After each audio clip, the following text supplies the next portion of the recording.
As it turned out, the various things that the Air Force has done, we've only found out after it was too late to do anything about it.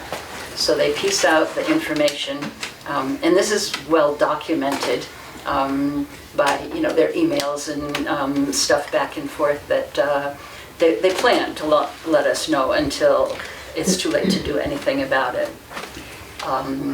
My children went to Chamberlain school, and went to school with Kara. I knew a lot of the families that lived around here. For instance, there was a family that lived over by the airport.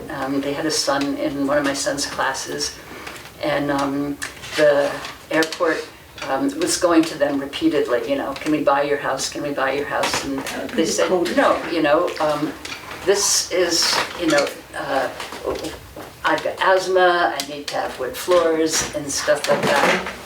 So they kept on badgering those people. Well, we'll find you a house over here, would this house be okay? Well, it's got carpets, no. Eventually, they sold and moved. Just walking around the neighborhood, I approach people, and just say hi when they're outdoors. There was a woman who came out of her house, and I hadn't known her before, but she was like in tears. She said, I've got to sell my house, we're going to close on it, I don't want to sell my house, but I have to sell my house. This is where I've lived, and this is where my parents lived, this house behind us, and but I've got to do it, I have no choice. So even though they say, you have a choice, well, for a lot of people, for one reason or another, they don't have a choice, and it is coercive in many ways. One of the ways it's coercive is financially. They'll tell you, the homeowner, and it's secretive, and they don't let anybody else know what they're doing. They approach the homeowner and say, or business owner, your house, is appraised at such and such. We'll buy your house at, top dollar.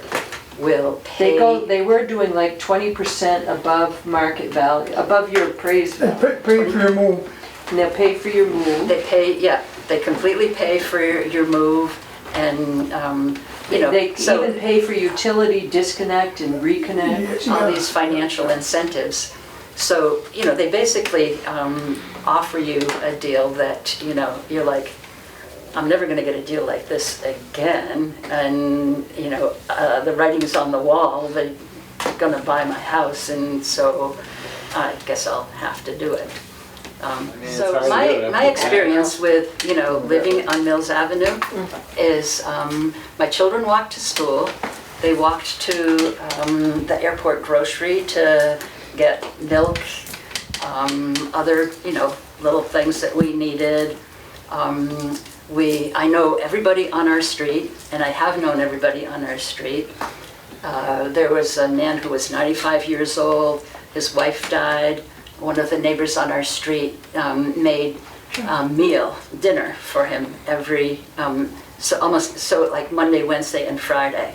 Brought the meal over, and most of the time sat with him and ate it. These are the things, and this old man, had a riding lawnmower. He was a farmer before this, and he came around and mowed our lawn for us, and whenever he had problems, he would like call me up, just like Kim is taking care of Anna. So it's the kind of community, neighborhood that you cannot buy, you cannot create. This is the ideal that people, are saying, this is what, a neighborhood should be, and they're destroying, They destroy what this neighborhood is.